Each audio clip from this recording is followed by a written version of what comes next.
ഞങ്ങൾ ഈ കാസറ്റൊക്കെ ചെയ്യുന്ന സമയത്ത് കൊച്ചിൻ അനീഫിക്കയുടെയും ഇന്നസെൻ്റ് ഏട്ടൻ്റെയൊക്കെ ശബ്ദം ചെയ്യുന്നത് ജോഷിയാണ്, കലാഭവൻ ജോഷി എന്ന് പറയുന്ന ആർട്ടിസ്റ്റ്.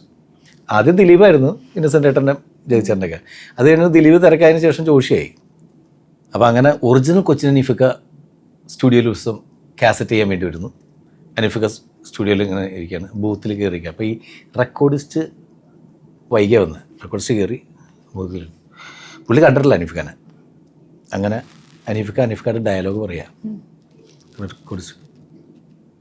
അത് ആരുടെ ശബ്ദമാണ്? കൊച്ചിൻ അനീഫയുടെ. ആ കൊച്ചിൻ അനീഫയുടെ ശബ്ദം അത് ഓക്കെ അല്ല, സൗണ്ട് ഓക്കെ അല്ല. അപ്പോഴേക്കും അത് ആ ടോൺ ശരിയായിട്ടില്ല. അപ്പോഴേക്കും അനീഫിക്ക വീണ്ടും ഡയലോഗ് പറഞ്ഞു. അപ്പോൾ അങ്ങനെയല്ല. അങ്ങനെ അവസാനം ജോഷി അവിടെ ഉണ്ട്. ജോഷി അപ്പോൾ അനീഫിക്ക ഇവിടെ ജോഷി ഒന്ന് കാണിച്ചു തന്നാലും അനീഫിക്ക അപ്പോഴേക്കും ആശാനെ എങ്ങനെയുണ്ട് ആശാനെ? ആ ടോൺ അതാണ് കറക്റ്റ്.